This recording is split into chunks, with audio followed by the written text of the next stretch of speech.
Matilda is trying to connect. I just sent her the link again.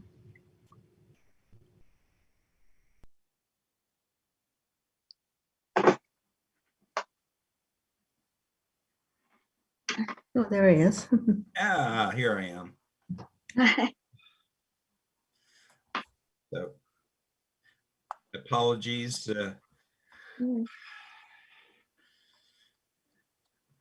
Understand.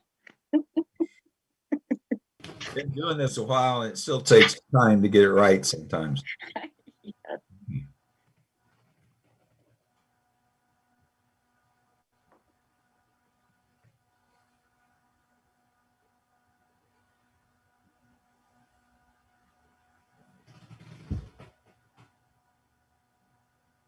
Did Matilda get in? Councilor Novak get in? She said she's not seeing the link. She just texted me. I just emailed her the link. Okay.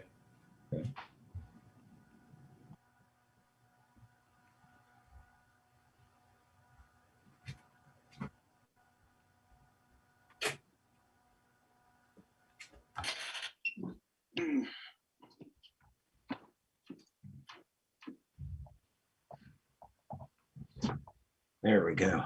Okay.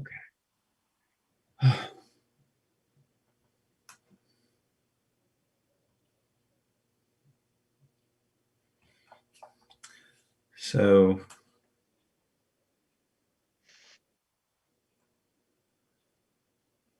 waiting on Councilor Novak. Yes.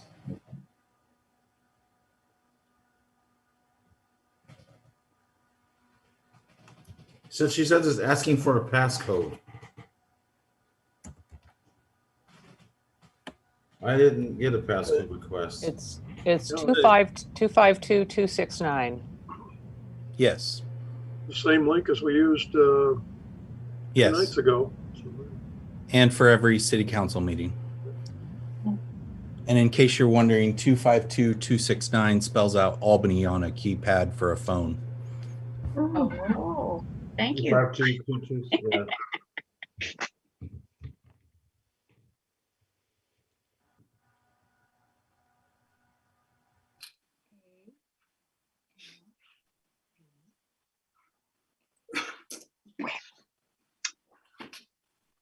Matt, you still use the keypad on your phone? No, actually, I thought it was a brilliant move to do that code. And then every time I had to look it up, I had to put my phone into keypad mode because I never use it. And then I just go by my contacts. So That's a great idea. Yeah. I like it. Okay. All right.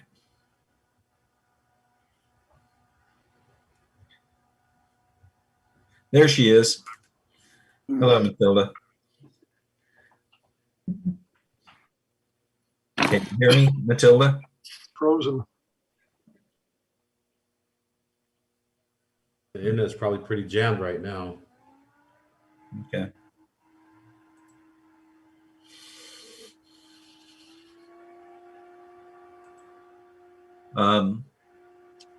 Well, I'm going to call this meeting to order of the City of Albany Budget Committee as of 6:06 p.m. on May 6, 2001. Would the IT tech please put the American flag on the screen, and would everyone join me in the Pledge of Allegiance?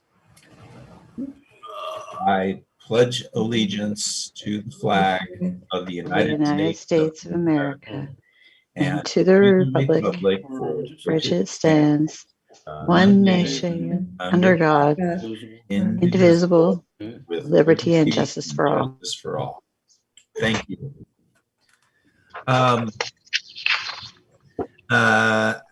Allison, would you do a roll call, please? Matilda Novak. I know she's here. I saw her. I think she's here someplace. All right, we'll come back. Okay. Dick Olson. Here. Marilyn Smith, Here. Stacy Bartholomew, Here. Ray Kopczynski, Here. Alex Johnson II, Here. Bessie Johnson, Here. Jesse Brenneman,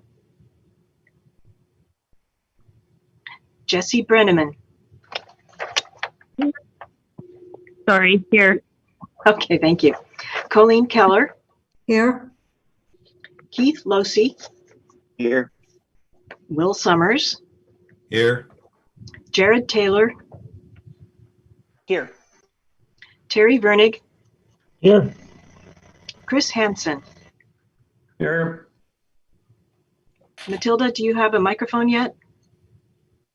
I've given her the telephone number to call in, Allison. She says she's Okay. getting indications that the computer wouldn't support this application. So she's told Oh dear. Okay, well, I saw her here. Okay.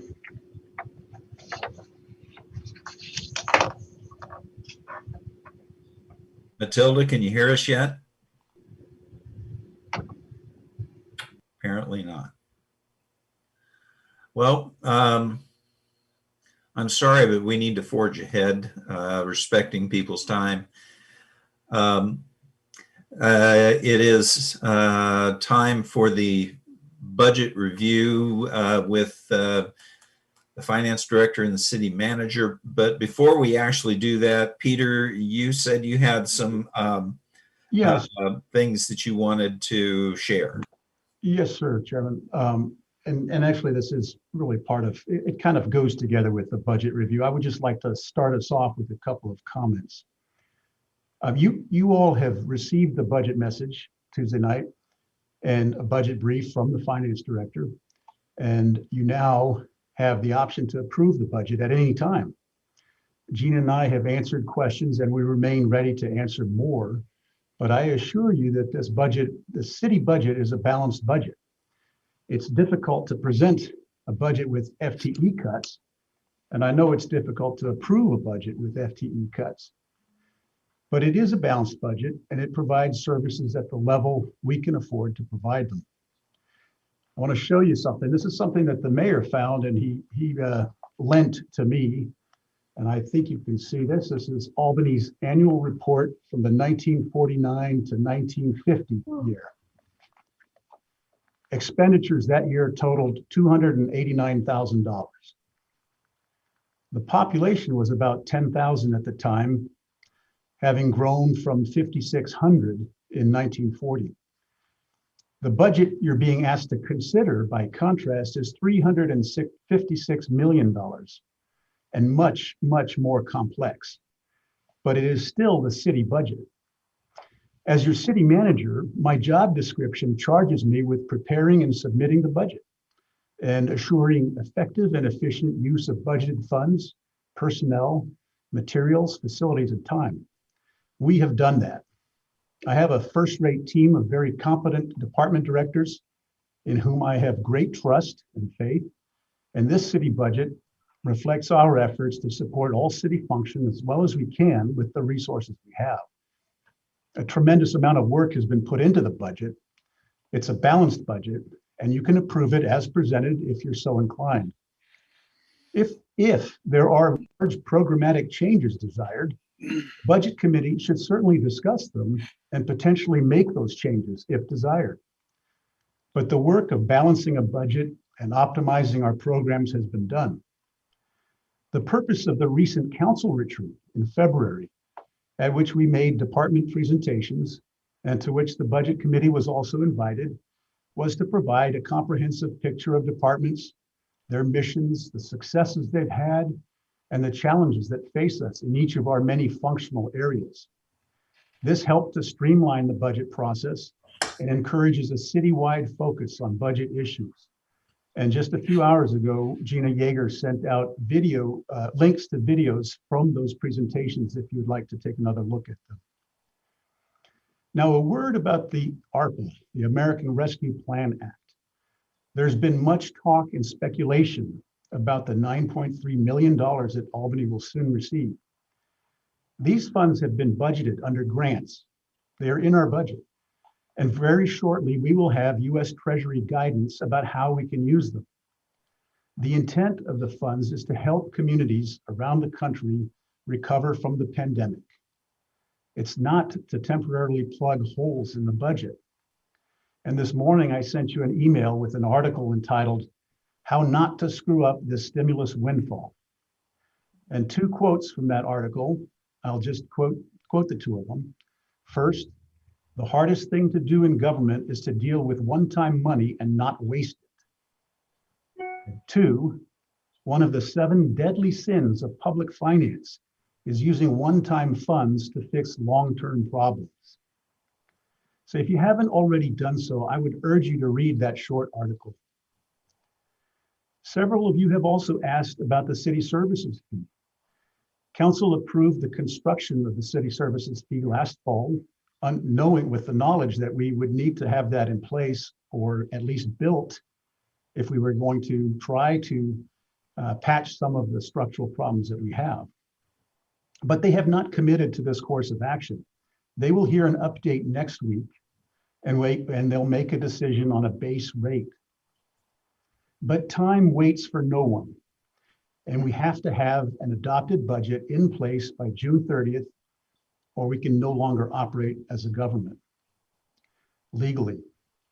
So we need to keep moving regardless of the future of the city services fee. There is still time for the council to implement the fee, but we can't gamble and wait till the 11th hour. We have to continue budget development with what we have. If the council does approve a fee by the end of May, Gina and her team will have a real big lift, but they'll be able to make the adjustments to the budget. Other budget committee members have raised concerns about misperceptions and partial truths and outright false information floating on social media. Given today's social media environment, this really comes as no surprise. I know it's frustrating, but consider this. The original purpose of the budget committee was to communicate to the public what the facts of the budget are. That purpose hasn't changed, so you can communicate what you hear. The meetings are open to the public and the proposed budget is available online. And there's no problem with you talking about the budget or your perceptions or your views. I just ask that you, and the clerk and the city attorney ask, that you be careful of sequential deliberation via email. Try not to use reply all in email or to participate in discussion or deliberation via email. Sharing of information is fine, but discussion of the information should occur in a public meeting that has been properly noticed. The city has won, this city, Albany, has won awards for transparency. We have the Application Balancing Act on our website. And there are many, many opportunities to learn about the city's budget on a daily basis, not just confined to the budget bill. So I would urge you to do everything you can to communicate what you can to the people that you come into contact with. And Mr. Chairman, that finishes the remarks I had.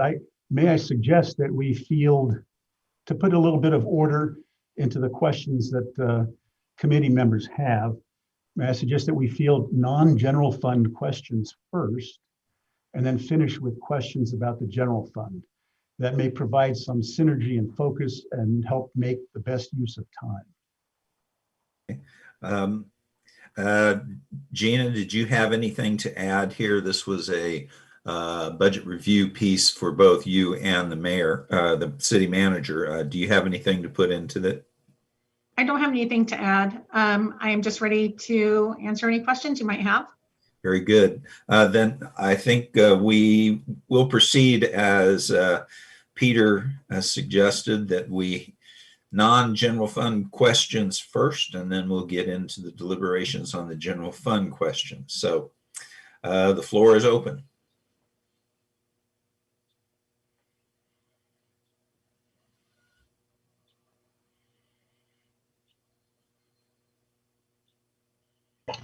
Are we going to go over the questions that were submitted in writing in emails? We could ask Gina if she would go over those. I would be happy to do so. Okay. why don't you go ahead and do that before we get into any other deliberation and questions, because this may answer the questions that people were thinking. Okay, we had quite a few questions. Let me start at what I sent out earlier today. So one of the first question was, the budget is the most important thing we do. I feel it is important that we do as we have in years past and go through each department report. A lot of hard work has gone into the budget and it should be given the attention required. The response was, the purpose of the recent council retreat at which each department made presentation, in which I've subsequently sent out the links to those videos for anybody who would like to watch those, and to which the budget committee was also invited, was to provide a comprehensive picture of departments and the challenges they're facing. This helps to streamline the budget process and encourages citywide focus on budget issues. Next question was about the Lebanon jail. I had mentioned that at our last meeting. Currently, Lynn County is operating at half capacity due to COVID. Really, although they've taken in a couple of our people who have many charges and have provided challenges to the community. Felons come first. That's their priority. And we don't deal with felons here at Albany Municipal Court. So we need another solution. Even once the pandemic restrictions are lifted, Lynn County still has a backlog of cases that they're going to have to deal with first before we can send anybody over there. So the intent is to enter into an IGA with Lebanon for some of their jail space. Once Lynn County opens up again, we will be able to terminate that contract and move people back over here to Lynn County. Our purchasing coordinator is currently working on that IGA, and hopefully we'll have something in place soon for the next fiscal year. And then talking about the ARPA funds. So we expect to receive those in mid-May. We're still waiting on guidance from Treasury for that. And also, I just wanted to clarify, we should only be receiving about half of that amount in this May. The additional amount would be received about a year from now. Reduction of hours needs to happen if we stay the status quo to the public. Can we say we didn't need as many employees as we have? They're really, integrated. They're directly related. The reduction in service would be a result of the reduction in FTE. Sale of the Timber Ridge property transferred to economic development. So in the last budget cycle, so way back, there was an interfund loan that risk management gave to capital projects. The funds in that risk management fund have since been moved to economic development. And so the transfers that you're seeing reflect the payments of the interfund loan from capital projects to that program. It used to be the Pepsi settlement program, but that's what those transfers represent. As of right now, there is just about $1 million in remaining payments to that fund, and then the interfund loan will be paid off. Next question was Maple Lawn. We are not using any city funding for the operation of Maple Lawn. It's being paid for by GAPS on a reimbursement basis. We're tracking that in the grant fund for better transparency, and we will be submitting the charges to GAPS for full reimbursement. Let's see. How long are grants? So there were 2 grants that were mentioned. VOCA, which is the Victims Assistance. That grant expires at the end of September. However, currently it's a non-competitive grant. We will plan on submitting for it again. However, if we don't receive those monies, that position will not be retained. And that was written into the employees agreement with the city. The other grant that was mentioned was the COPS grant, and that expires 6/30/2023. But we are required to maintain the position until the end of June of 2024. Deleting the 6.0 firefighters, how many are funded from SAFER grants? AFD doesn't currently have a SAFER grant. The result of the last SAFER was Millersburg picked up 3 when they increased their staffing from 2 to 3, and we eliminated the other 3 during the last budget process. And then why were TLT budget amounts, overtime is up 760, I think that was $1,000. Keeping a firefighter EMT position would save on overtime. So from the fire department, the increased overtime budget going forward will not compensate for layoffs. Rather, it's just a more accurate number for maintaining the minimum number of firefighters needed to provide protection for the city. If layoffs occur, the minimum number of firefighters on duty will drop, but overtime costs will likely remain the same. As our team built this budget, we wanted to be as accurate as possible. And then why were TLT budget amounts revised in the prior biennium and reduced in the proposed budget? So the prior biennium is the current biennium.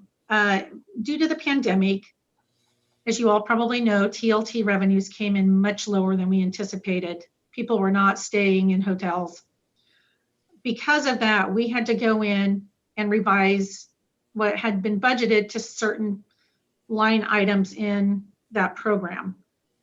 We don't want to be in a position where we're trying to spend funds that we don't have. So that's why that happened. And then what makes up the charges for service line in the resources section of transit. And so if you look on page 254 of the budget document, you can see the following resources listed as separate line items. They're all called out separately. And then for years, state revenue sharing had been received into the general fund and then transferred over to transit. There were some difficulties with that because the transfer amount wasn't always what we received. We never know how much we're going to receive in state shared revenues. We can estimate. Sometimes the way the payments come in, we don't get as much in. Sometimes it comes in as more, but the transfer amount was always what was being transferred. This way, it goes directly into transit, and they pretty much receive what we receive from the state for that. It is a much easier way of tracking, and it's more transparent. Another question was about Chief Wooten's response the other night. It sounds like several people may have had some trouble hearing him. And then he responded and said the next biennium, we will reduce our FTE by 11 positions, 9 of which are filled and will require layoff notices. The positions are 6 firefighter EMT employees. And at this point, it's going to either reduce staffing at Station 14 or Station 13. They're still evaluating which station this action would take place in. The layoffs will lead to a significant amount of time that there will not be any available resource to respond from either fire station on medical or fire emergencies. 1 deputy fire marshal employee. Currently, there are only 2 deputy fire marshals, so the number of business life safety inspections will be cut in half. And then 2 single role EMT employees whose primary responsibility is to handle inter-facility transfers, hospital to hospital, and emergency responses during peak hours. There was a question about whether Parks and Rec had given any thought towards charging admission to events such as River Rhythms, and Parks responded, great question. We have thought about charging admission for our concerts, but sadly, it has a negative impact on how much the series would cost overall. National artists charge a greatly reduced rate when the concerts are free. If we were to charge, their fee increases dramatically, and many times they even get a cut of the gate. Additionally, we hear from our community sponsors, who are amazing, that the reason they contribute so much is because the programs are free to all. Should we start to charge, we would see attrition in amount of sponsors along with revenue. With this said, we are working to see if we can charge a nominal fee for this year due to COVID without it impacting these 2.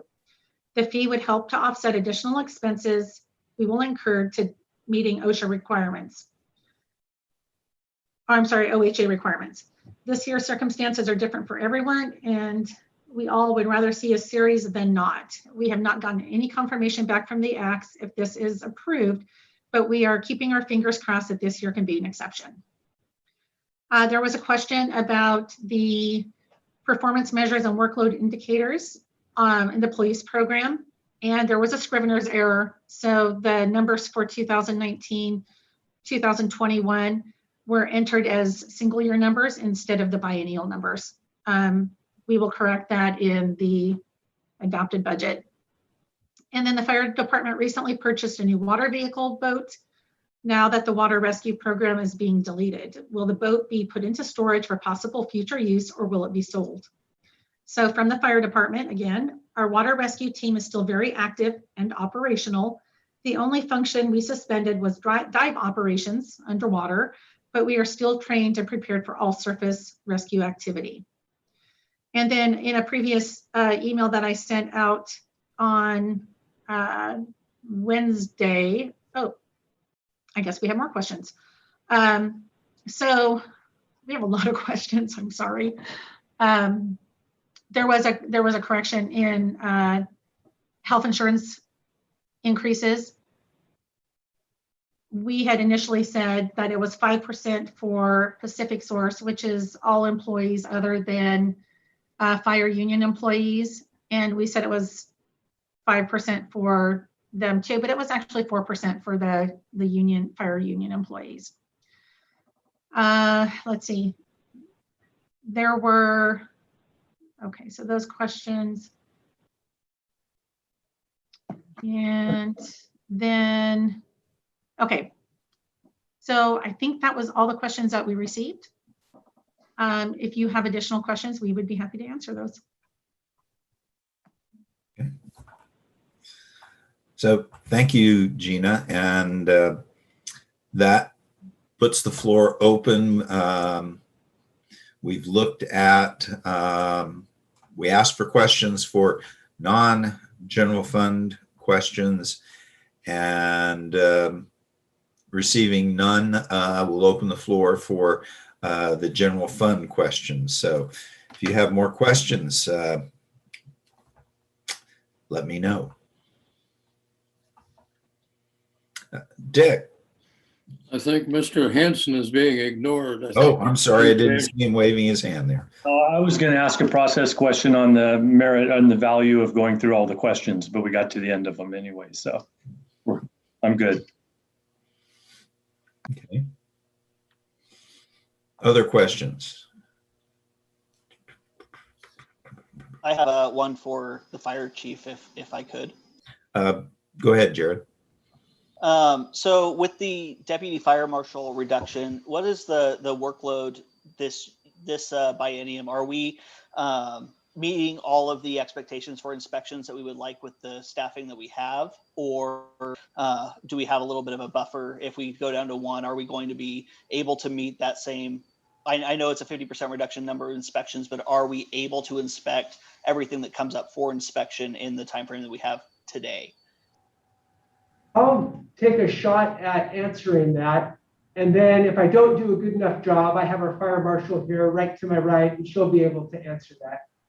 So, I responded that there would be a 50% reduction in fire and life safety evaluations, but in actuality, that number is more towards 66%, because we actually froze the senior deputy fire marshal position, who that person would be able to do some inspections where, so our fire and life safety division, actually, this budget process sees a reduction of 2 people. Just one of the positions is unfilled. So are we meeting our benchmarks? No, we're not.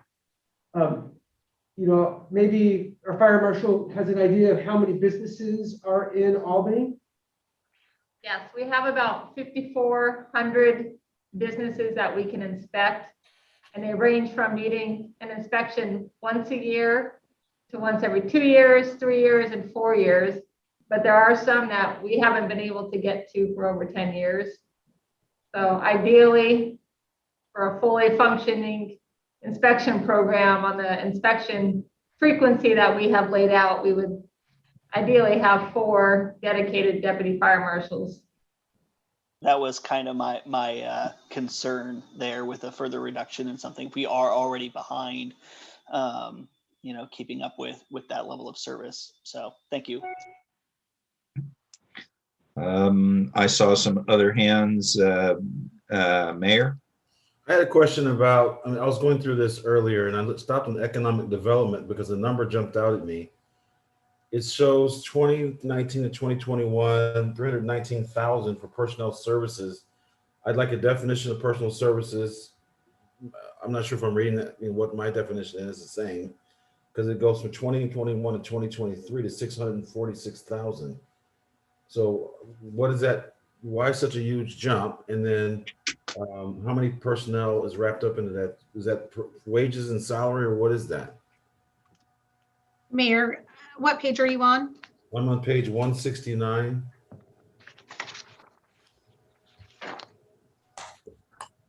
Is that 159 or 169? 169.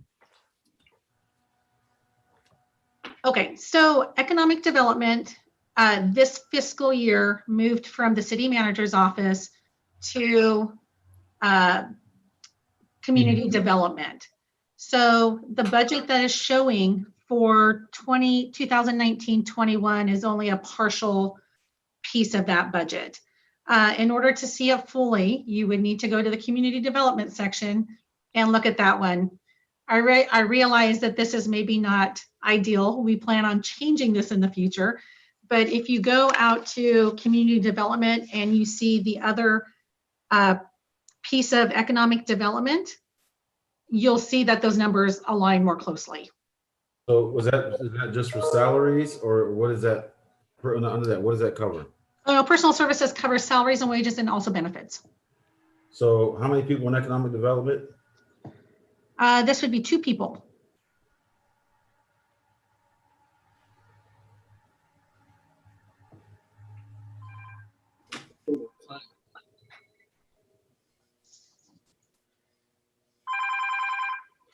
That seems high for 2 people.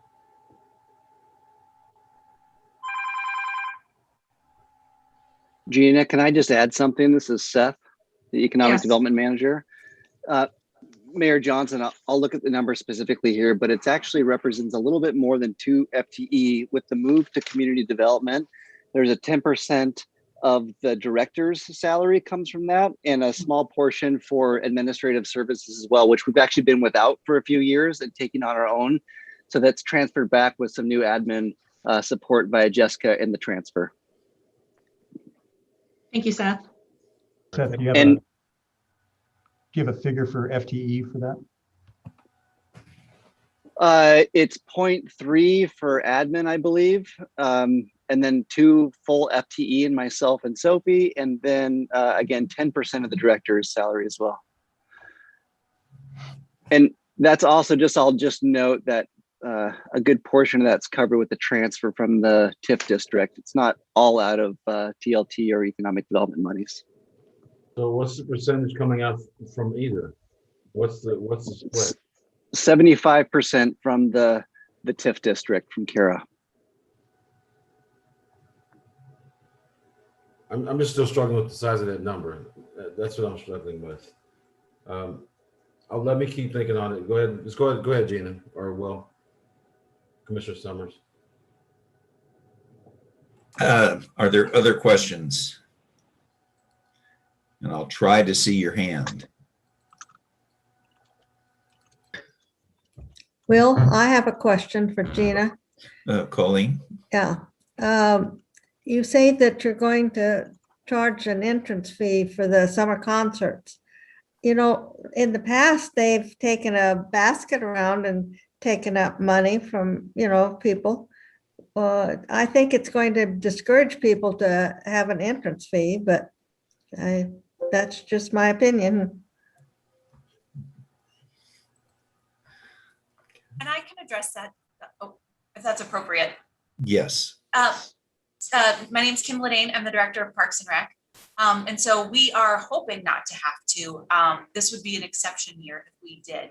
And part of the reason is that we can't do pass the basket within OSHA compliance at this point, as it's too many touch surfaces and shared surfaces.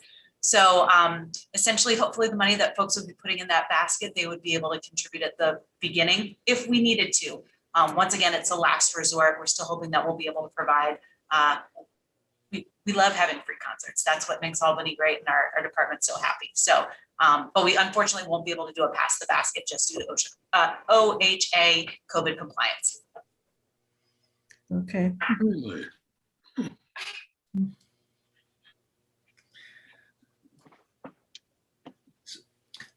So Gina, I do have a question, and I think you can answer it. In the police and fire department, they had a line item for years called employer paid benefits. And that line item kind of, it didn't totally go away, but about $20 million between the two organizations got spread out, and would you please make sure I understand where all that money went? So employer paid benefits used to be all budgeted in one line item. We wanted to call those out, the different types of benefits, for transparency, for better budgeting.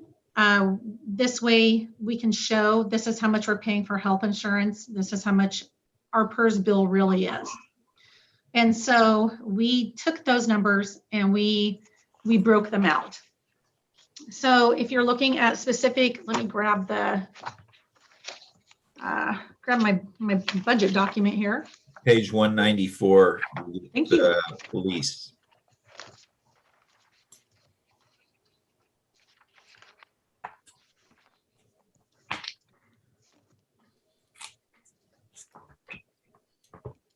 Yes, so you can see that the largest number in employee paid benefits for police is PERS. And that's coming in at about 4.7 million. Okay. Additionally, medical is coming in at 3.6 million. And then we also have, other benefits that are out there too.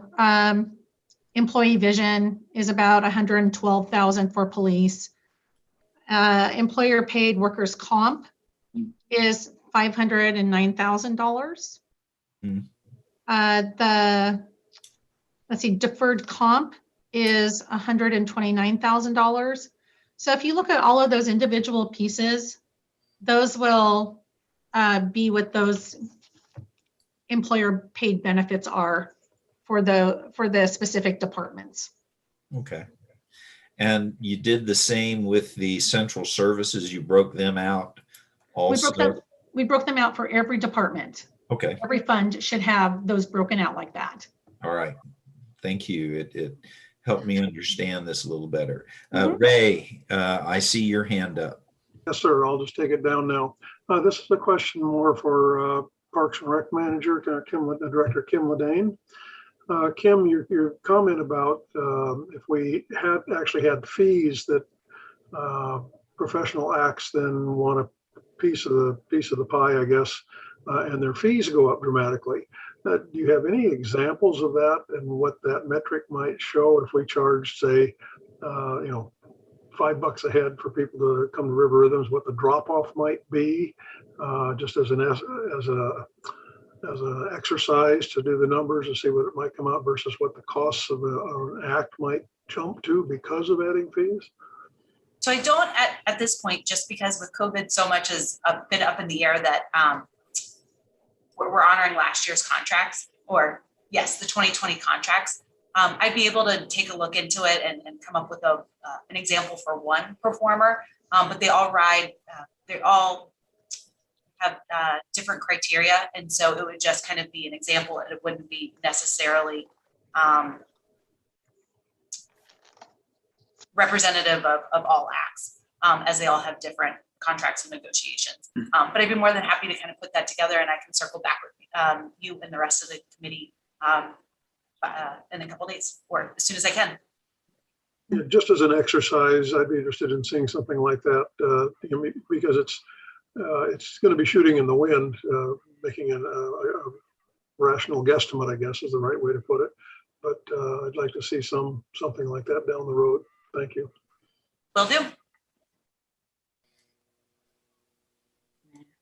Other questions, comments?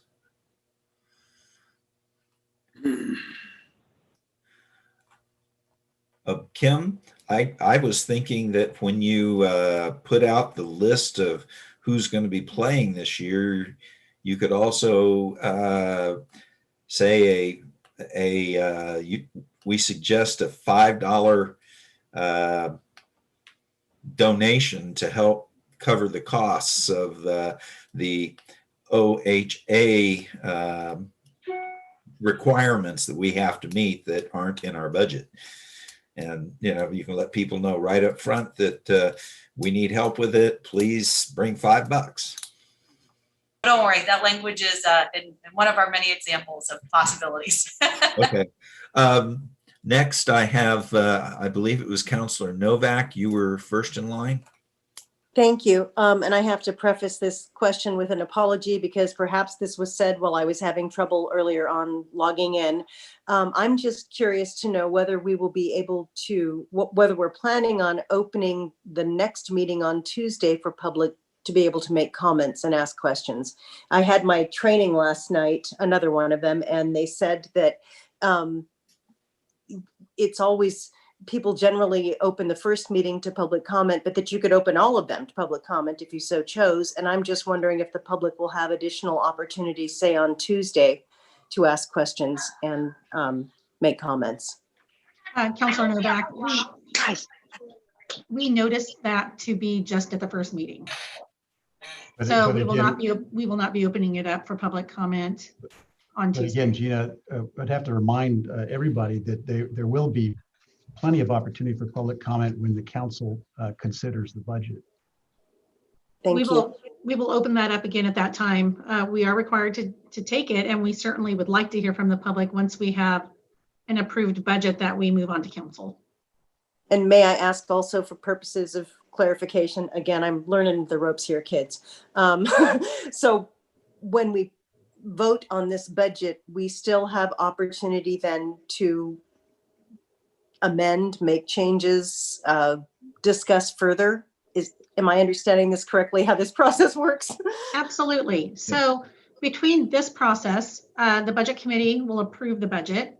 It will then move on to council, who will adopt the budget. But even after that budget is adopted, you can make changes to the budget through a supplemental budget. So there's always opportunities to make changes as the budget committee and then as council sees fit. Okay. And any changes would have to be done after the adopted would have to be approved by the city council. Okay, and final question for the moment. Will that money that is incoming, which I now understand is not the full amount, but part of the amount that from the federal government, will that be considered as an amending process when that money is received and we understand, or we're told how we may apply it to our situation here? So that will require some sort of amending to make use of those funds? Absolutely. So those funds, because we expect to receive them for the next biennium, we have to budget for those. And we did that by putting it into a grant fund so that we can track those. Once we have more guidance and once the citizen advisory group, I'm not sure how Peter was referring to that, makes their recommendations, then council can go through a supplemental, depending on the timing of that. We can either amend it before the council meeting that adopts the budget. Honestly, I don't think it's going to be that quick. I think it's going to happen after the end of the fiscal year. And so we can appropriate those funds using the supplemental budget process. Thank you. Keith, you're next. Yes, hello, thank you. So I had some tech issues on Tuesday. You may have already answered this, but on page 96 for the finance department, the personnel cost for the current biennium compared to the next biennium drops by about 1.5 million. And my understanding is you're only reducing by 0.6 FTE. So I'm curious how you're managing that. So last biennium, we did a restructuring of the finance department. We ended up moving some people around. We took managers and reclassified those positions into more of a lead worker. And so we were able to make those changes that way. Let me take a quick look at this. Yeah, we had, that also included, we had somebody who left the city and we had to pay out their, when somebody leaves the city, we have to pay out vacation and other fees, or, you know, other certain leaves that they have. And so that also, the 1921 also included some of that, because we didn't know that that person was going to leave when they did. So I believe that is part of that. JC, who is our finance manager, do you want to weigh in on that? Looking up the revised amount. I believe there's some supplemental budget in the finance. I can't hear you. It's very low. Can you hear me now? It's better. Still pretty faint. I'll try and talk loud. Hey, there. That's better. The revised budget actually includes some CARES money in there. So it's not necessarily amounts that are specific to finance. There's some other amounts that we're moving into grant programs and things like that to supplement CARES. And so that's where that big jump or spike comes from in that revised column.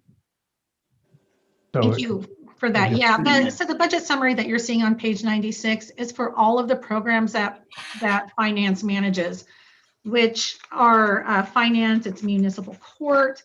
It includes other citywide stewardship that we deal with. As JC mentioned, there are some grants. So it's a whole variety of items. It's not just the finance department itself. If you look on page 98, middle of the page, under citywide stewardship, you'll see that $1.5 million spike in personnel service costs.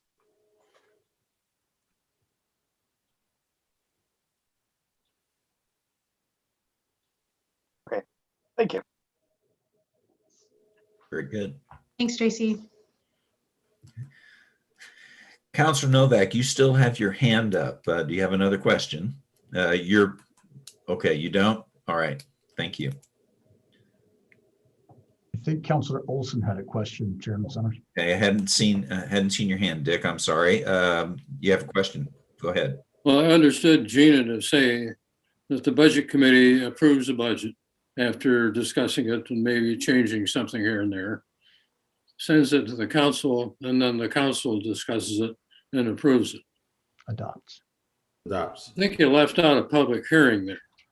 Doesn't the city council have a public hearing? So the public hearing is at the meeting where the council would adopt that budget. So we public notice it. The public hearing, though, is specifically for state shared revenues and for I believe the CIP document. But we notice the council meeting and we receive public comment and can receive public testimony at that meeting. But we definitely notice it ahead of time in the paper and on our website so that people are aware that we're having it and that they can sign up to speak or to submit written testimony. And as we're having the discussion, can they weigh in on things? We generally have that discussion. We would accept their discussion ahead of time. They could sign up to speak, but that would usually be before council deliberates on it. Is that our decision or your decision? I think maybe I can ask Allison Lease. I'm not sure if that's a public meetings rule or if that's something that the city Is that a legal state decision or is that our local? That would be a state regulation. Yeah, the state. When was that instituted? I have no idea. Well, I don't remember that in the past. Of course, some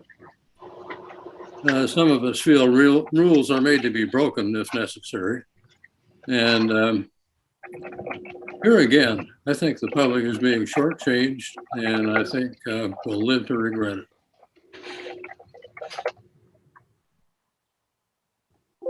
If we follow through with that. Peter, you have a comment or question? Yeah, I just have to state something that I really believe strong. I don't think the public is being shortchanged. They have a lot of opportunity to comment, and they have a lot of opportunity to learn about the budget, and they have a lot of opportunity to provide input to the budget committee and to the council in many different fora. It is inaccurate to say that they're being shortchanged, and it doesn't do anything to build faith in our government.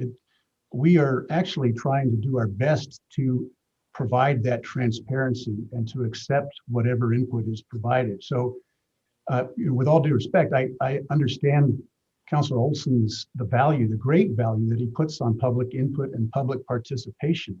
And we share that value. But I want to assure him and all of you that that opportunity does exist.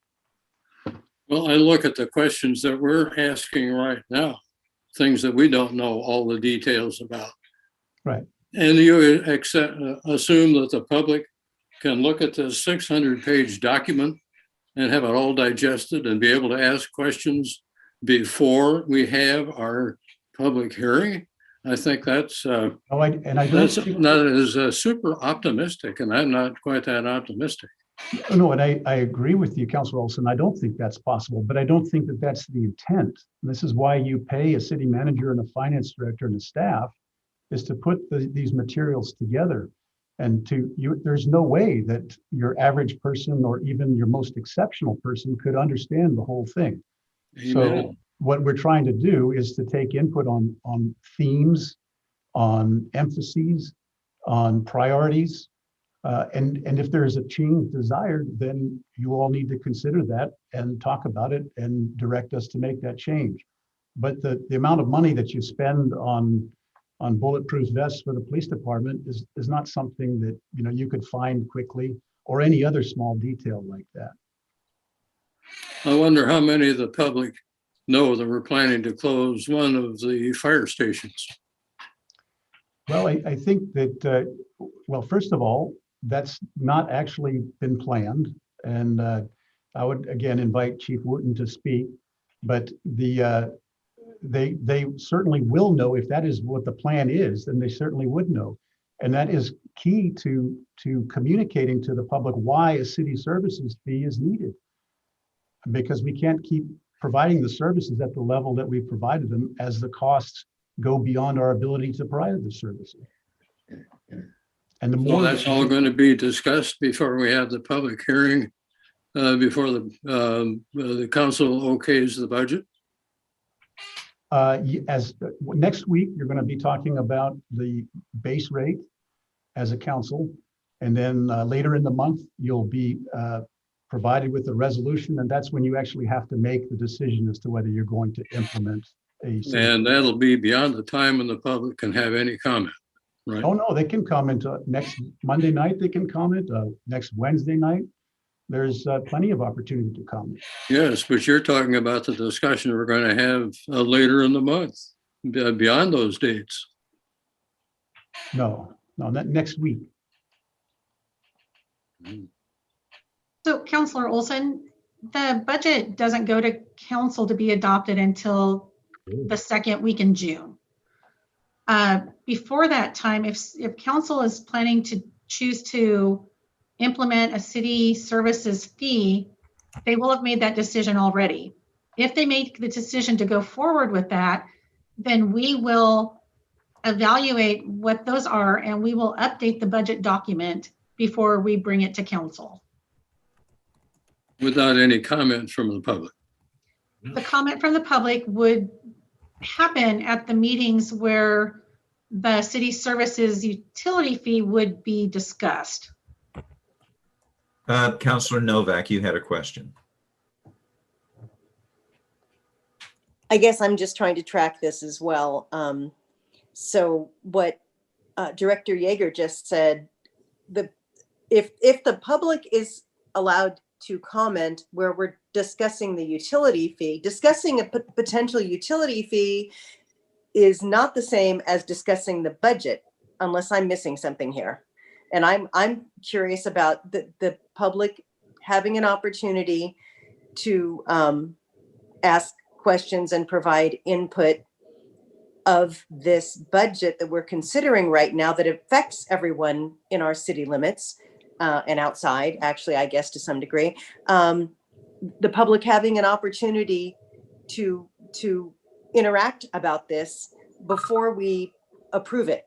And if that doesn't work that way, and they're only allowed to say something after the fact, I'd like an understanding of this, because according to my class last night, budget law says it has to be easy to understand and transparent.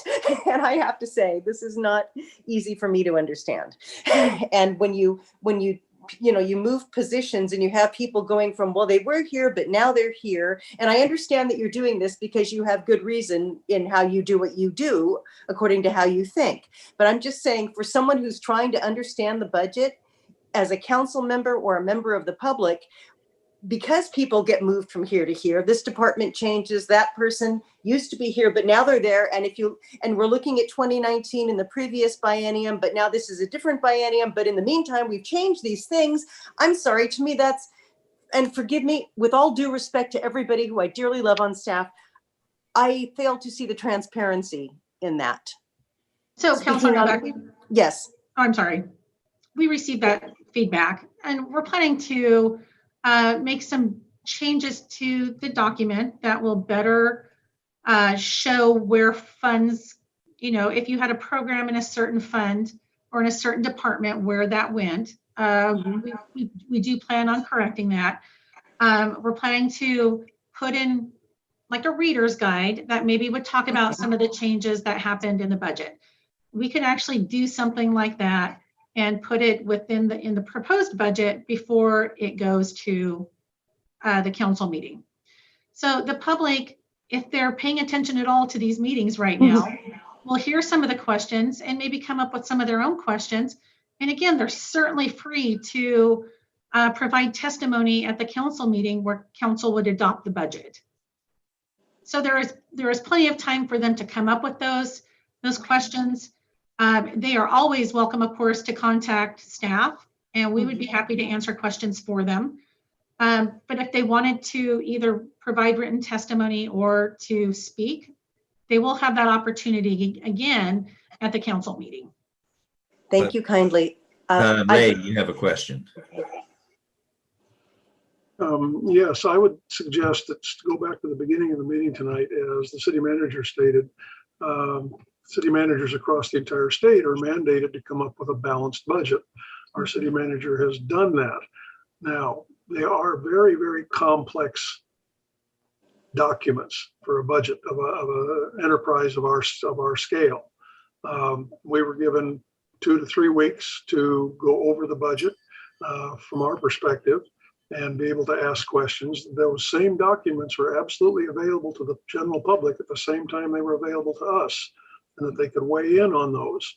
I think it's a little disingenuous to think that the average person is going to be able to get their arms around the budget as complex as these are and be able to weigh in at the last minute and affect any material changes, because a budget is a document that is I call it a living document. It can change over time simply by having a supplemental budget as things change. So my recommendation is, because it is balanced, and it has to be balanced, while I may not understand every single line item, I'm not charged to do that. My charge from my perspective is to help set the policy for the city.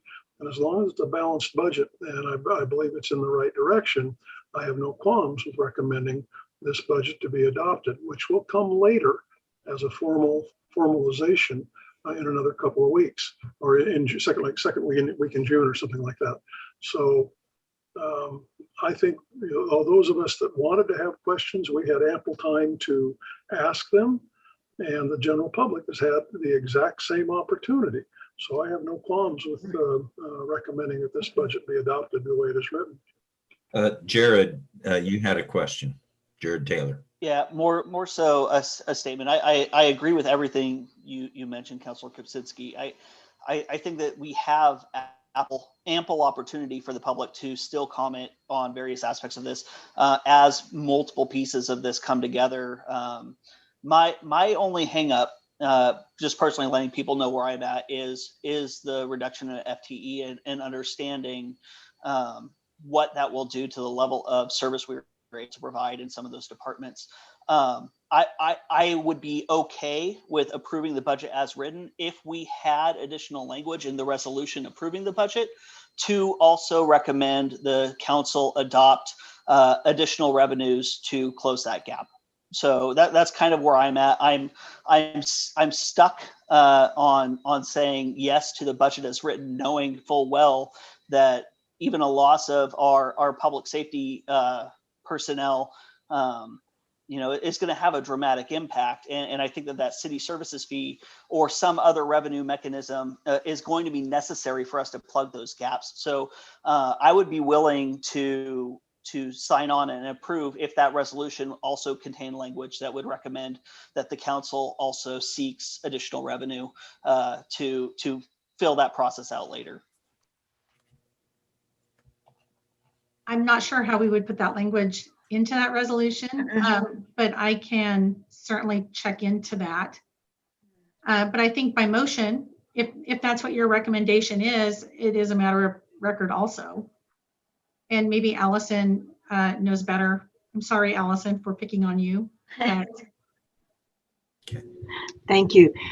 You are certainly not limited to the resolution tonight to adopt the budget. You may make and pass motions for any other action that you think you would like to hold the council to or the budget committee to.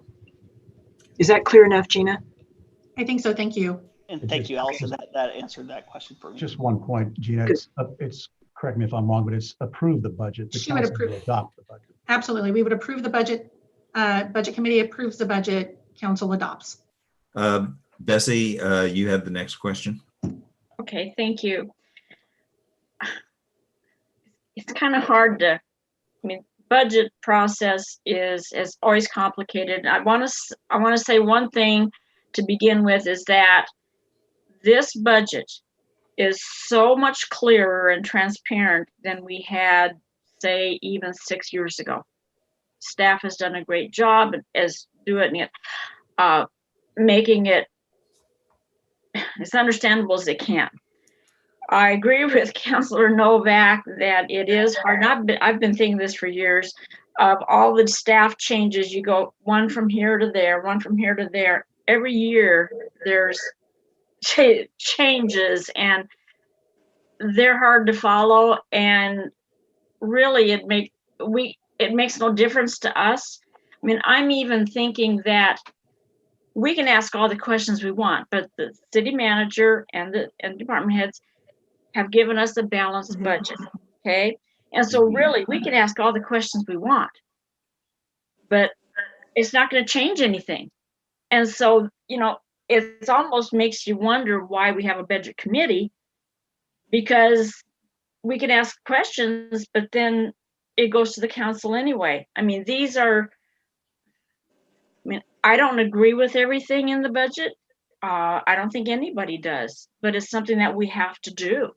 And the fee that we're talking about, I think that has to just go to the council. I don't know. I guess I don't want it with the resolution that we have now, because this is just to adopt the budget. If we want something different, it has to be a separate resolution. But I hate to see people laid off, and I'm hoping, and I had just sent some information, but I'm hoping that there is a balance between those let go between management and bargaining unit employees, because some of the departments are top heavy, some don't have any bargaining unit, they're all non-bargaining, And so that's always been a biff with me as far as even when I worked for the county. It was always the line workers and stuff that got let go, but they stayed top heavy. And so that's my concern. But again, that's Peter's job. And he does a great job. Might not agree with everything he's done or what's in it, but what else are we going to do? You know, the public, we never have any, even when we were at the council, we didn't have anybody come to the budget meetings anyway. And it was just sad because this is the most important thing that the city does. So I'd like to hear some public comment. We only got one, and that was about keeping library and something else. But anyway, I just want to say that it's more transparent than it used to be. It's still confusing, and I think we just have to go forward. And thank you for letting me have my say. And no, Peter, I'm not saying anything against you or the staff or anything. It's just, this is hard, and it's like, God, I hate to see 8 firefighters go. That's awful. And Parks has done what it can. Yeah, Councilor Johnson, we just have to point out that when our deputy city manager left, we did not replace the deputy city manager. I know. We don't have, that's a management position. Yes, it is. And in the Parks Department, Parks is managing quite a bit more than she used to manage as a department director. So I don't think any department is top heavy. I can assure you that. Yeah, and I agree. Parks has done great because it seems like they got cut first. And I think you should have just tied Jorge to the chair and not let him leave, and we'd have been all happy. But anyway, thank you, Betsy. Thank you for listening. Marilyn, you were next, then Councilor Novak, and then Terry. I saw your hand up, so I'll get to you after Councilor Novak. Marilyn. I have no comment. Oh, okay. Then Councilor Novak. Okay, thank you. I'm unmuted, right? Forgive me, I don't, oh yes, okay. So I appreciate what everyone has shared, and our city manager knows how much respect I have for him. Sir, I do. So I just, again, this is a question based on the fact that this is my very first rodeo.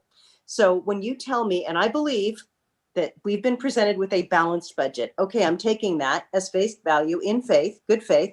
But then if I see a headline splashed on the Democrat Herald that says we're $5 million in debt or shortfall, so 5 million shortfall and balanced, somebody help me, please. Yes, certainly.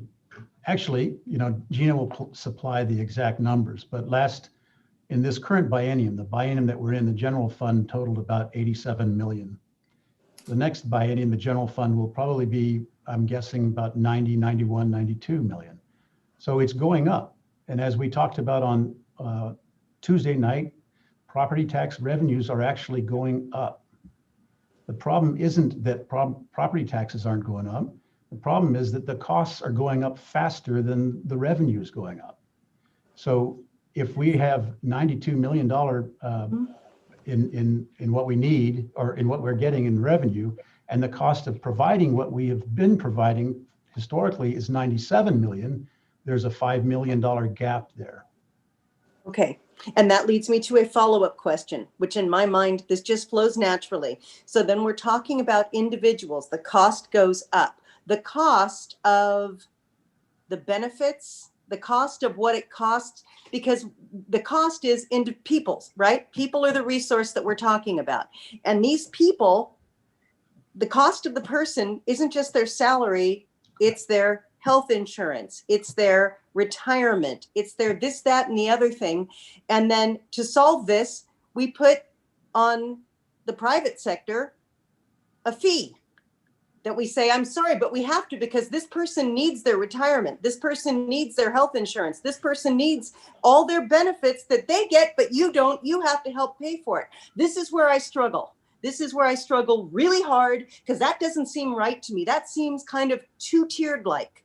And I just, again, I appreciate everyone who works for the city. I ran on public safety. This is not a matter of not supporting firefighters and police. I support you with all my heart. But this doesn't make sense to me. This doesn't make sense to me. Somehow, so we're not getting people. Can the unions work out something where they maybe take from their dues to cover some of these costs that are tossed on us as a $5 million shortfall? We got to do something, my friends, rather than automatically throwing it on the backs of working people who've never been so broke and so hurt after 14 months of being told you can't run your business. I'm sorry, you have to close. I'm sorry. I mean, this is, forgive me. I can't countenance it. I just cannot. Terry, you had a question. Part of my gestures were supporting some of the other commenters, but I did want to, I would have raised my hand anyway. I guess these remarks would probably be directed towards City Manager Peter. Excuse me. I'm sure I'm not clear about the role that we're doing here.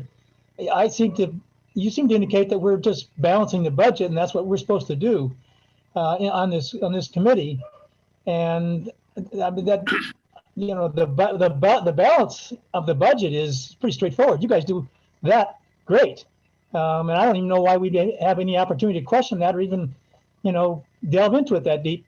What I'd say is, you know, I'm concerned that I'm going to approve this, and then part of it I don't like, you know, and I'm not sure that is the best way to do it. And so that's where I'm kind of struggling here. I mean, if I say no to this, I'm saying no to you. Am I just saying no to the budget's not balanced? I don't know. Well, Commissioner Vernig, I understand where you're coming from, and I agree with you. I don't like, there's pretty much most of the budget I don't like, but that's what happens when you're constrained. I mean, if you draw it up, if you compare it to your family's resources, there's not enough to do all the things you want to do for your family, but you have to make choices, and you have to pay for a lot of different things. You can't say that the food that you eat is the only important thing, because you also have to put a roof over your head, and you also have to put clothes on your children's back, and you also have to pay for gas for the car, and so on and so on and so on. So that's what we've done. We've tried to do a little bit less of each of those. Each of the departments has been impacted in different ways. You heard about parks being impacted first, but then police have also been very impacted, and now fire is being impacted. Library was impacted early on as well. So each one of them is feeling the pain. There is, you know, the reason, I will just say, you know, Councillor Johnson raised the question of what is the budget committee for? And when I was doing a little bit of research, I found out that the last major overhaul of state budget law was in 1963. So that was well before the era of the internet and social media and community engagement and community enrichment. So at that time, the idea of a budget committee was to communicate to the citizens of the city what that budget was all about, and to suggest changes if need be.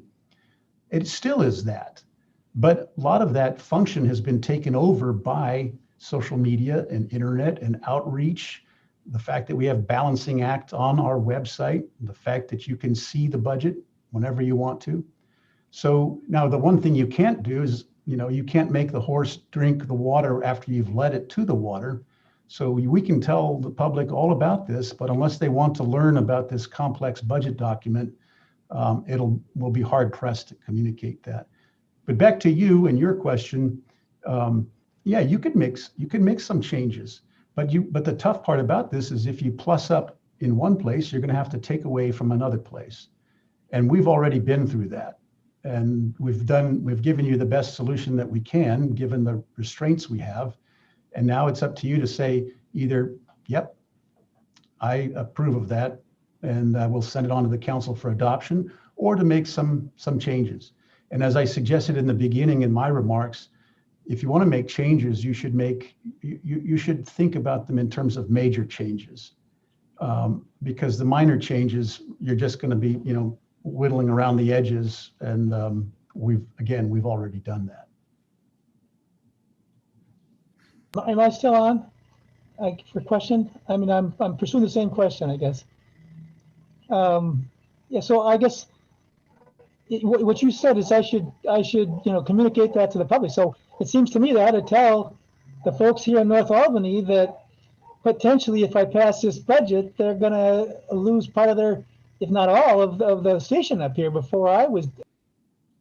Well, that may be jumping the gun a little bit.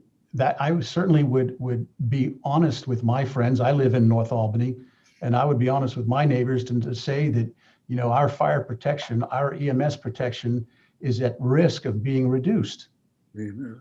And that's nothing but a fact. And now how that comes out, we'll have to, the fire chief is not, I'm sure he's been talking with his staff and they've developed plans. But our hope is that we won't have to do that. Dick, you're next, and then Jared.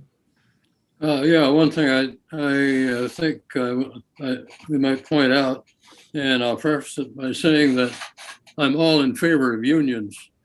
To me, it's unions that have given us a decent standard of living in this country. And I read a while back, and I was shocked and saddened to see that while most of our governments, state, federal, and local, our employees belong to unions. But other than these government organizations, only 6% of our workers belong to unions. And I think that's part of the reason for the homelessness and the other problems we have. But that's just a aside. And what I wanted to point out was that we bargain with our unions as to what their pay is going to be. And I think we've done a real good job here with the city to do the best we can about paying our employees and paying them fairly and making it as financially feasible as possible. And if we don't come to agreement with our unions, the unions can't go on strike, but it goes to an arbitration. And usually the arbitrators find in favor of the unions. So we're kind of stuck in another one of those hard places where we can't control how we pay our employees totally. We do our best to make it fair and convince them that what they're getting is fair. So that's part of the escalation that we've got that our taxes don't keep up with. And sad but true, we need some kind of increase in our possible income. We can go to the voters for our public safety levy, which we did last year. And we could have asked for more, but would the public have said, oh yes, we'd like to pay more taxes? We've got a real cadre of anti-tax people out there that would probably jump on that like somebody on a cheese and say, oh no, we can't pay any more taxes. But that's part of the problem. The other thing that I really want to say is our traffic people tell us that the North Albany situation at the intersection of Spring Hill and Highway 20 and our bridges, we're going to be in gridlock. If we don't do something about that intersection, we're going to be in gridlock in 3 or 4 years. And even if we do something, if we don't get a bridge further down river someplace, we'll probably be in gridlock in 8 or 10 years. And so if we're looking at gridlock there, and we do have a fire station in North Albany, and I think it would be not only short-sighted, but dangerous to not have that station in operation. I saw a program just last night on public broadcasting about how our bodies work. And they were talking about the nervous situation, and they were talking about our blood circulation system. And they pointed out that if by some chance we start losing our blood and the heart can't pump blood to the brain, we're done in about 3 minutes. So if there's an accident for some reason and somebody needs medical help, if it's one of my neighbors, I can give them an aspirin, but I can't help much beyond that. But if we can get our firefighters there, they can do something about it. And while they're doing something about it, get them to the hospital. And I think we are really gambling if we close our North Albany station. And I feel a lot the same way about the one east of the freeway. There can be traffic problems, gridlock getting to a hospital from that station too. So I think we need to find something else in the general fund where we can cut it back a little bit. Or I don't know if the unions would allow non-union supervisory people to help out in the fire station with that kind of stuff, or do they have to be stuck totally supervisory? I've never thought to ask that question. I don't know if I haven't heard anybody else ask it either. I am guessing the answer is that once you're a supervisor, you can't get in there and do the work that needs to be done. But can anybody answer that? Is that a possibility for keeping our stations open, that maybe assistant, or not assistant, but sub chiefs can help with some of the work and keep the stations open? Is the chief there someplace? Yes, Councillor Olson.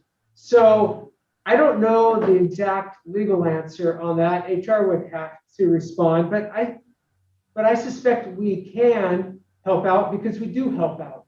So frequently we will respond on calls from this station. We'll leave our offices and go render aid. So we do help out.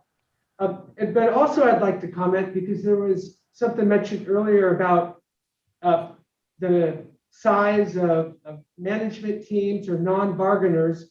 I'd just like to point out that as far as number of chiefs go in our department, we have the same management team size as the department did in 1999.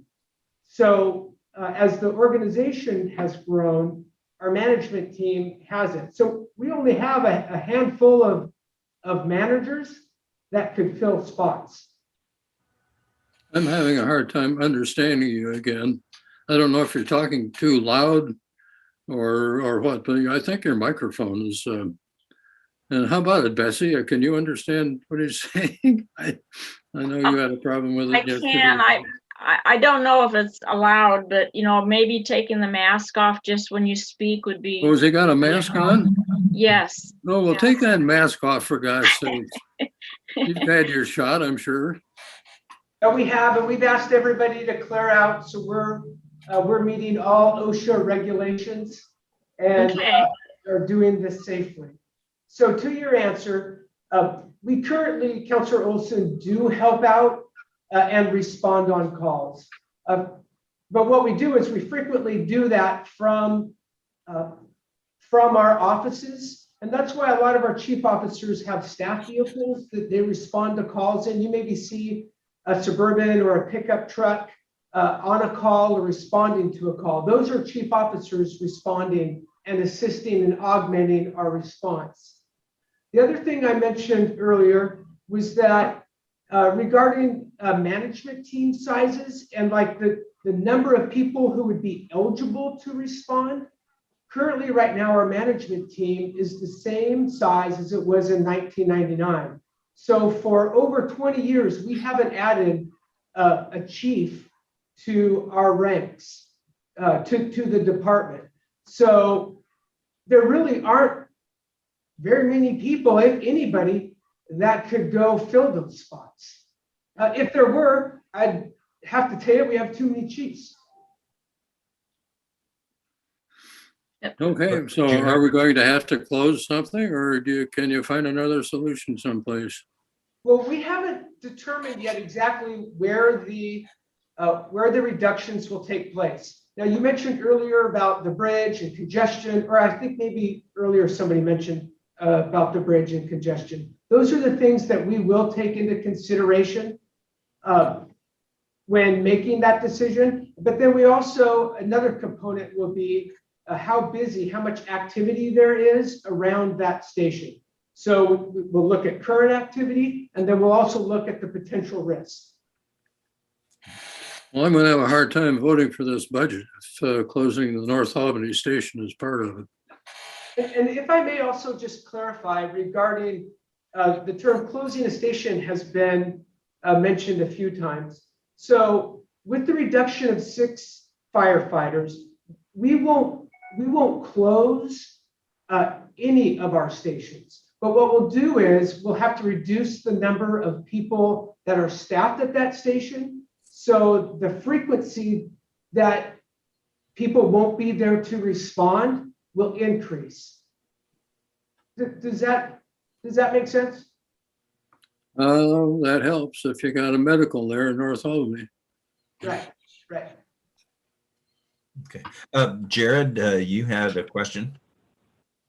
Yeah, it's just more of a statement, really. I keep coming back to where I'm at and just understanding where I believe that we should be as a city as far as livability is concerned, as far as access to service and safety is concerned.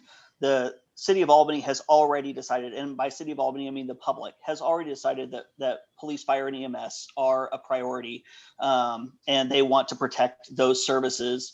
And so I really honestly would love to see a message from the budget committee, whether it's a motion before passage that says that if we do pass this budget, we would really like to try to find or encourage the city council to find additional revenue to protect those services that the citizens of Albany have already voted to support. Whether it is that service utility fee or some other mechanism that we need. And I think most people in this room acknowledge that there is not enough revenue to cover what we need to do as a city. And so I don't know, Chair Summers, if it would be in order at this point for me to make a motion. But if so, I would move that the budget committee recommends to the City of Albany City Council to identify or encourage additional funding to protect the police, fire, and EMS services that the citizens of Albany have already voted in addition to the approval of this budget. Do I have a second? I'll second it. Okay. It's been moved and seconded that this committee recommend that the city council find additional funds to keep the protective services whole within the city of Albany. Did I get the gist of your motion? Yes. Okay. So is there discussion on this motion and not the budget document? I see Councilor Novak, I see Chris Hansen. Bessie, are you about this motion too? Yes. Okay. So I'm going to go Councilor Novak, Chris, and then Bessie. Thank you. With regard to this motion, we have already established that staff and our manager are the experts with regard to setting budgets, correct? My question to you is, if there were a way to find extra money to fund any shortfall with the police and the emergency services in general, the fire, everyone, the experts have looked at this. If the experts can't find it, you're wanting to make it incumbent on the council, who are not budget experts, to come up with money.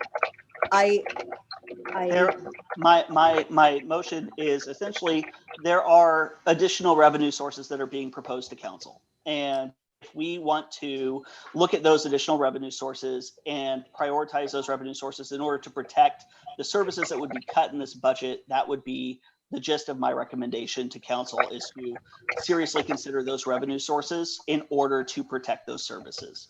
Okay, well, I'm just going to say for the record right now that there is no way that I am going to pass that along to anyone in my ward or this city without putting it to a vote. Not based on what I know of what people have suffered in the last 14 months. Okay. Chris, your comments, sir? I think our job is to, be an oversight and also the interface to the public on the content of the budget. The city has given us a balanced budget. Budgets are always constrained. In my career, I've dealt with in decades of no salary increases. I understand the public system is kind of broken with the union power, and we have very little leverage and control on the increasing costs. But budgets are always constrained, and it's healthy because it forces us to make decisions. If we didn't have a budget, the costs would go up faster than they already do. We're augured in on the fire department headcount cuts, and I'm hearing that there's probably not a plan to close a station, but reduce headcount across the board. And that probably will increase response times. I'm sure they measure that, and we could get feedback on the next budget if it's not acceptable. But I think I don't know that I would love to get into solution and fix it, but that's not my role here. My role is to be an oversight and approve the budget, and it's balanced. And if the city wanted to look at it and say, hey, we found a way not to cut the headcount in the fire department because we're going to cut it elsewhere, that's great. Maybe they're hearing that, they're listening to the concern on the fire department headcount cuts, and they'll decide to make cuts elsewhere, which is great, and that's healthy. But I think back like when COVID hit, Cellmet laid off a whole ton of people because their revenue went down. And this is kind of the same thing for us. Councillor Novak is making a great point. People can't afford. They're hurting, and they don't want higher taxes or higher fees. So I think fixing and capping this budget to the revenue that we currently have is the right thing to do. And I think that any motions to approve it should be clean and just accept the budget. And then the city council, of which I'm not on, can entertain, hey, do we want to raise taxes or fees, and defer these headcount cuts. But for me, they're two different things. We have a balanced budget. And that's why there's a separate motion for this. They are two separate things. And the citizen advisory groups, their role is to also advise the council in addition to the jobs that we have. So it wouldn't be out of bounds for the committee to also advise on what it would like to seek for additional remedies. And I hear the concerns and constraints on additional revenues and asking the public for additional revenues at this time. Just from a personal perspective, one of the reasons that one of the things I would like to see as the system, the utility fee or whatever additional funding mechanism comes before council, that low-income earners, that people who are on fixed incomes are protected as much as possible in those increases, and those who can bear some of that adopt that additional fee, and that's beyond our scope. That is beyond the budget committee scope, which is why the motion was structured in the way that it was, as far as advice to council, more so than dictate that we're telling them to do something or setting something that isn't in that process. So is the motion to approve the budget contingent upon the council approving the added fees? No, it is not. So this initial motion is just an advice motion from the budget committee to the council. Can someone repeat the actual motion that Commissioner Taylor made? Allison, if you're there. I'm here. I'm here. I wrote it down in shorthand, so let's make sure, but I think I got the essence. The motion was that the Budget Committee recommend to the City Council to identify additional funding to protect and prioritize that funding to protect the police, fire, and EMS services. Okay. That is a perfect summary. Is that correct? Okay. I just want to make sure that's what I heard. Okay. I'm glad Allison muted her typewriter. Bessie, you had comment? Yes, two things. First, is Chief Wooten, yes, you are the second best ratio from management to employees. You're at 11%. So yes, you're doing very well. And I know you haven't had a big increase there. As to the motion, council has not, I mean, we haven't approved it and we haven't actually discussed dedicating it. I don't know if it's a good thing. I mean, you're just suggesting that that's what it is, and that it goes more to police and fire to protect them. Other departments are hurting too, so I don't know. It's kind of a iffy motion, but if it's just a suggestion, it's probably not that bad because the council is going to do what the council does. So I just like to hear what other people think because I'm not sure. Okay. Peter, you had a comment. Yes, sir. I wanted your permission to share a slide with you. I Please. would like to add to what Councilor Johnson said that, you know, the services the city provides are interconnected. So the Parks Department, when they provide recreation and when they provide clean parks, they help in the struggle against crime and they help in the quest for public safety. The same can be said for the library. When they provide children a place to read, when they provide educational services, they have, it's been proven that there's a long lasting connection or a long time connection between education and crime reduction. In addition to that, when you, and I'm going to share the screen right now, when you see this picture, you will see that the reason that it seems to you that impacts are felt greatly in fire and police, it's because they are felt greatly in police and fire, but they're also felt greatly in the library and in parks. Because they get a percentage cut as well. And as a matter of fact, when the library lost their folks, they lost over 10% of the people that they employ. So with respect to the motion that was made, I would prefer, and it's certainly your call, but I would prefer that certainly that you would encourage a city services fee or some sort of alternate revenue source, but that we would roll back to the departments and the general fund funding at the same proportion that we took it away from the general fund. We took it away, quite a bit away from fire and from police, but also from parks and library, and we would put it back in the same percentages. And that's what I think would be ideal. I can get behind that. I would be willing to amend that motion to get into that proportional reallocation back for what was removed. If the second Commissioner Vernig would be willing to also get behind that.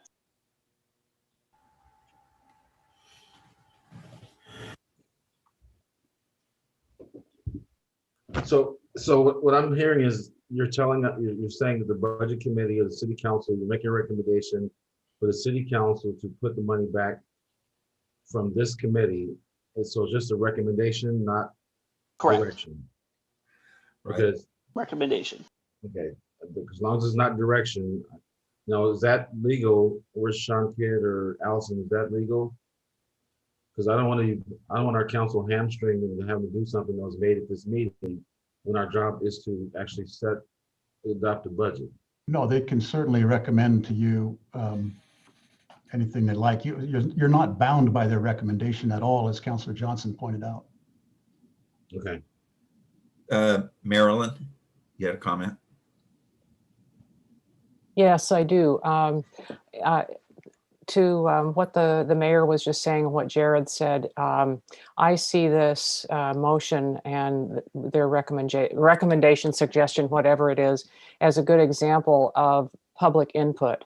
The budget members, the lay members are representing the public just the same way we are. They have a slightly higher rung on the ladder than others because we have chosen them to advise us. And I believe that that's a good suggestion from them, and that we should take that seriously. Good. I just want to make sure we're doing it right, though. That's my thing. So the motion on the floor that we are taking discussion on is just a recommendation, if it's passed, from this committee to the city council. Mm-hmm. Okay. So do we also have is it two motions, or is the motion to approve the budget and make the recommendation? We have not considered a motion to recommend the budget yet. Okay. We can do that this evening if you want to. If we have no more questions, we're done deliberating on it, we can certainly move to that. But right now we're considering the motion to make a recommendation to the city council that they find and additional revenues to replace what has been cut. I'm kind of paraphrasing. Dick, you have a comment. I have a question.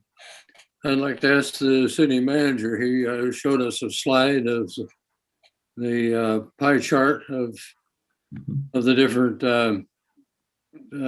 entities that take money from our property tax. And did you say that all of those wedges have been cut equal amounts in this present budget as compared to our previous budget? That's correct, with some minor exceptions. Like for instance, in planning, we've had to take some special steps, but for the most part, they have all been cut in the same proportion. And Gina, if you'd like to add anything there, please. So can I ask, fire has been cut, what, 6 or 7 positions? How many positions were police cut? Right, but you have to think of it this way. Each of the departments felt the impacts in different ways and at different times. So parks, a year ago, they were having to start to make adjustments, and they've ended up laying off people, cutting whole programs, adult softball program, closing the pool, and even the director of parks has furloughed herself on occasional days without pay. So, and then in the police department, they will be losing 4 positions, but they've already got positions that are open simply because of retirements and departures that they haven't been able to fill.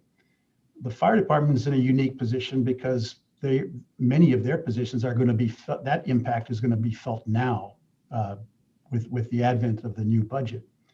The library is more like the parks department in that they felt those positions, the loss of those positions over the last year.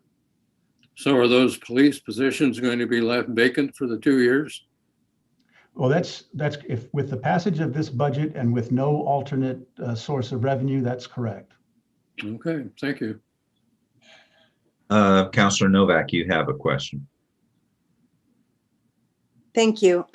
With regard to the pie chart and what Councillor Olson referenced, Peter, you said that planning had made some special considerations. That wasn't the exact language, but planning had to do some special something. Could you please elaborate on that?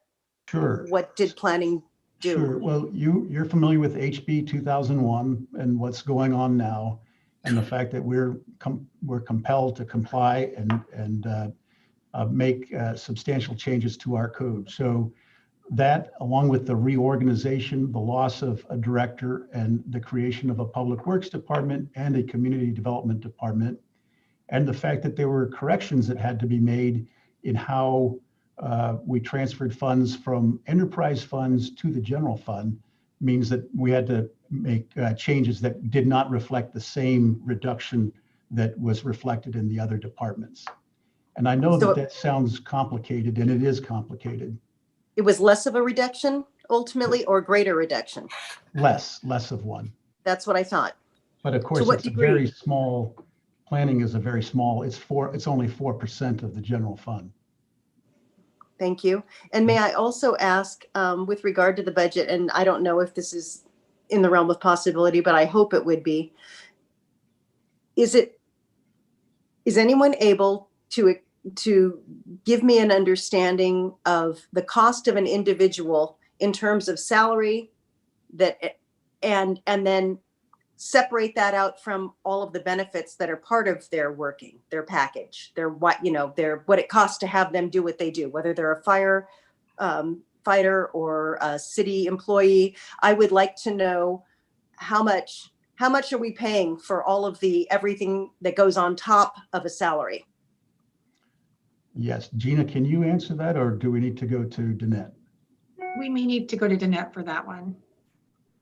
And let's see, I think I've seen Danette on. Yes, there she is. Here I am. Good evening. I'm Danette Jameson, HR Director. Actually, Gina, I would believe you probably have the answer. And I think she's looking for a percent of what all of the benefits are on top of salary. And I know generally we say it's about 50% above salary. Would you agree with that, Gina?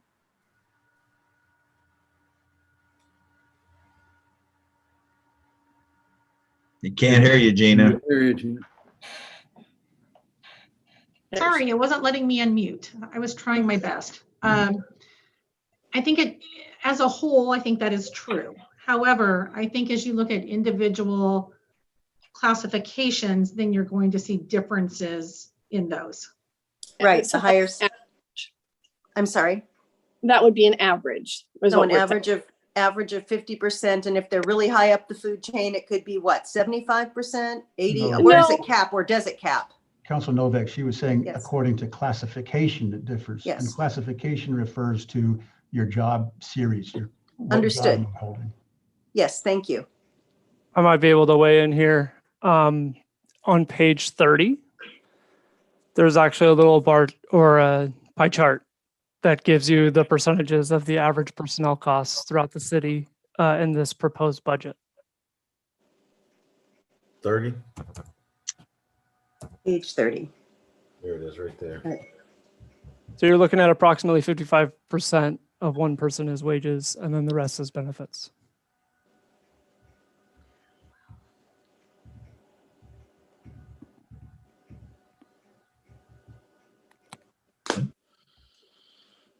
Thank you, Jesse.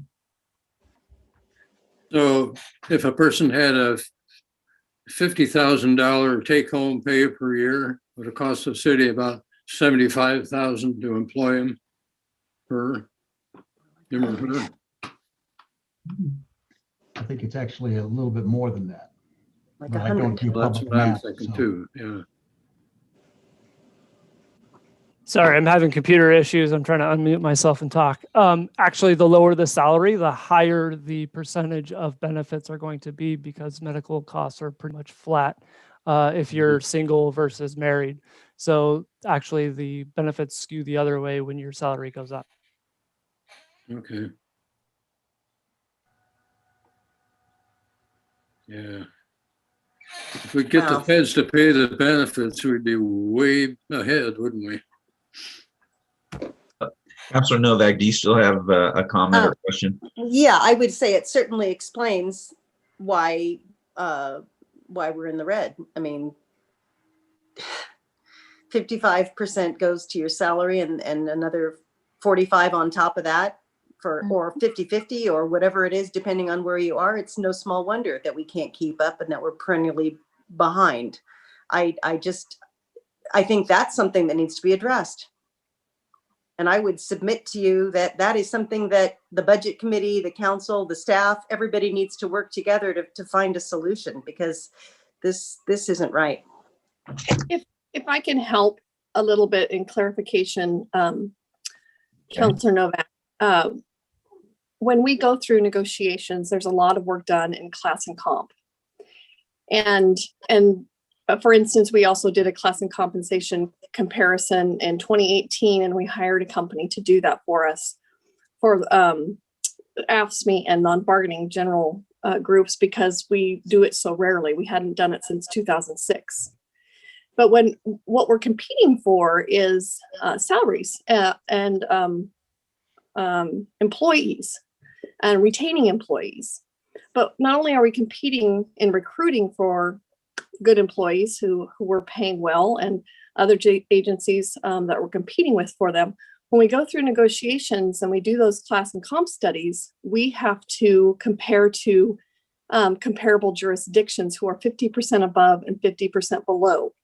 And when I say that, we're actually required by law to do that, PECPA law, that says if we end up in arbitration, that we have to show who we consider those comparables to be, and if you will, make an argument why those are our comparables. So if we end up in arbitration and the arbitrator decides against the city, which that has happened, the city that must then implement what the union has offered up as their last best offer. And I'm going to go through some of this in a few weeks with you all in talking through our labor negotiations that are currently going on. But not always does the city get to decide what we're giving. You know, our goal is to stay in the market. We have a policy that says that we'll stay plus or minus 5% from what the market is. And again, we don't get to determine the market. The market is determined by PECPA law that says that we'll choose jurisdictions 50% or above our population and 50% below to compare to. Thank you for the explanation. I'm still at a loss. Thank you. I mean, not for understanding, but just for the way the system is set up, just for the way things work. It doesn't, I just take issue with it. Thank you. We do understand your frustration. Okay.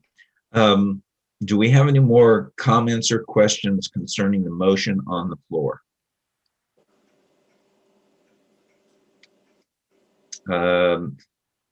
Okay, Councilor Novak, your hand is still up over there. So yeah, I'm used to having my hand lowered by whoever's running the meeting. So my apologies, it's down. Okay. Sorry, I That's forget fine. that I have to do that myself when I'll remember from now on with you, Chairman Summers, I need to lower my hand myself. I'll do better. I'll do better.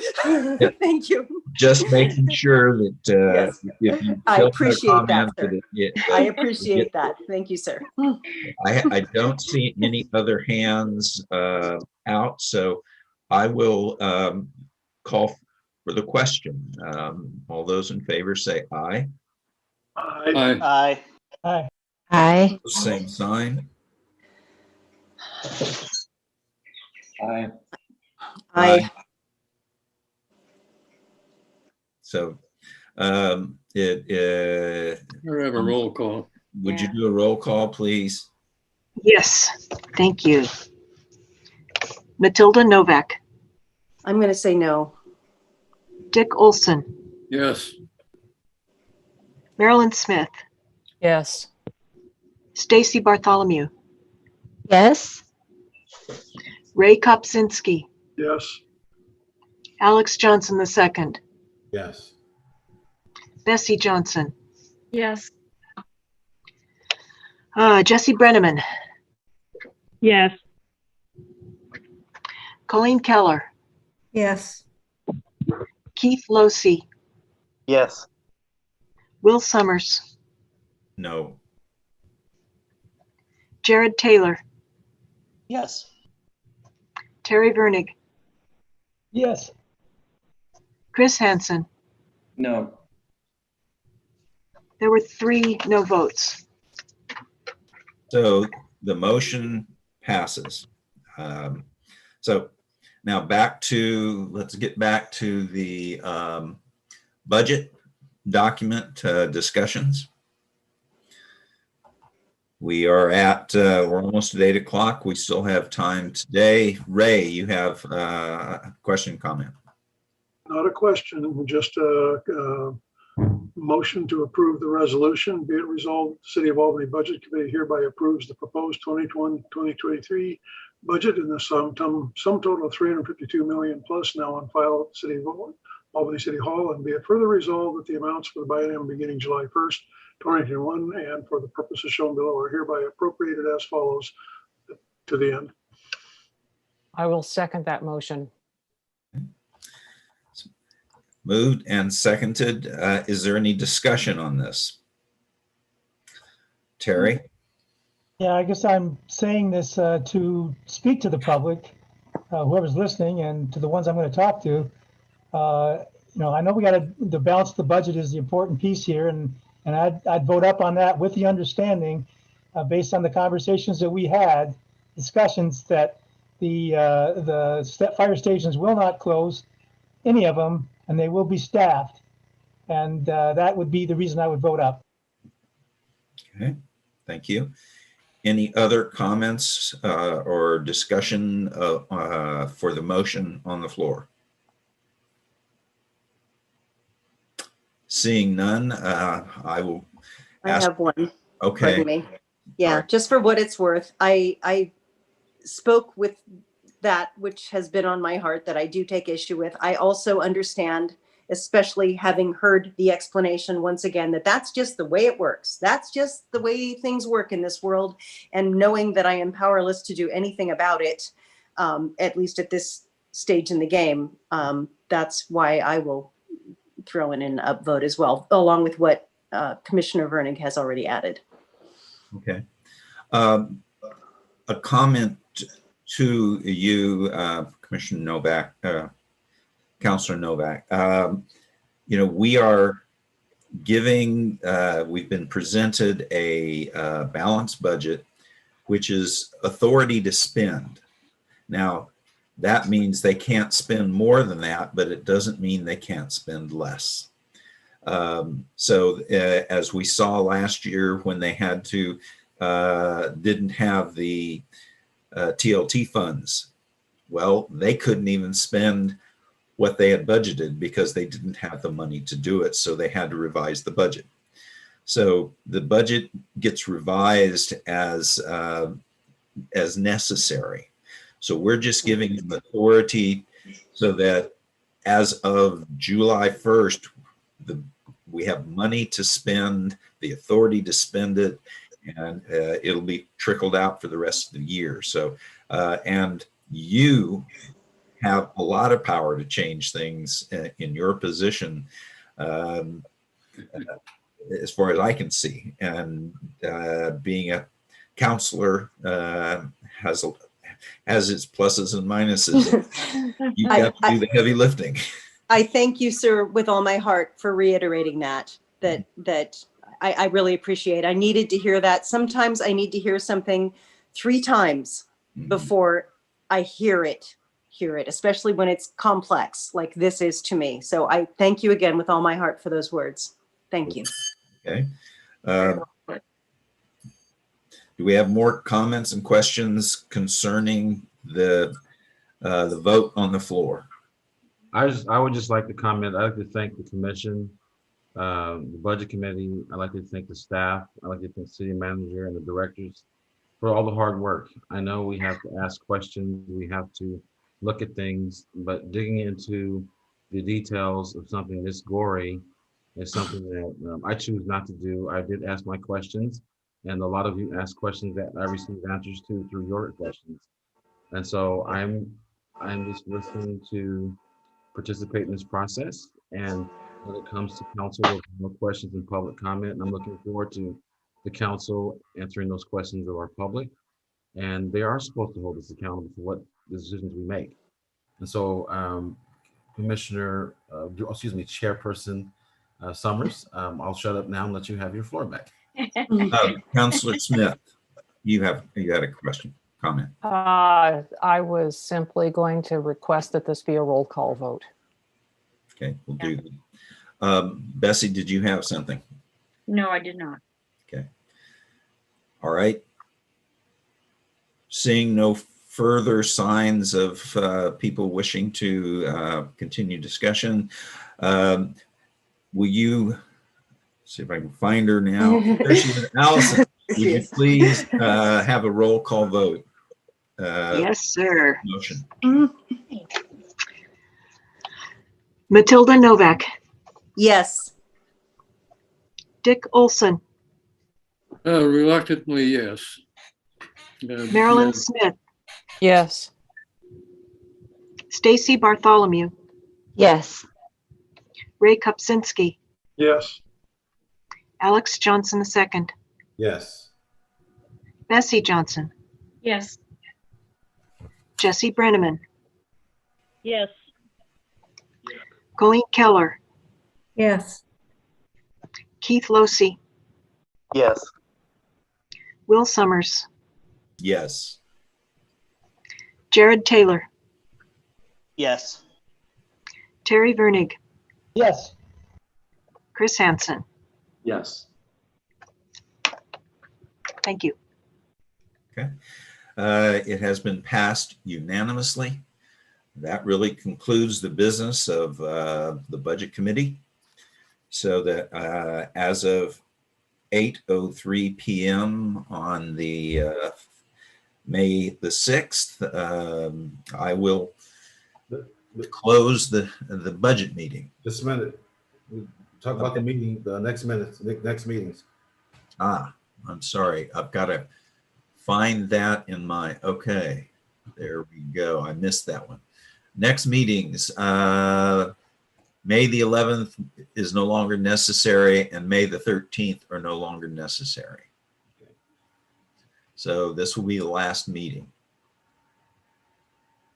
Thank you, sir.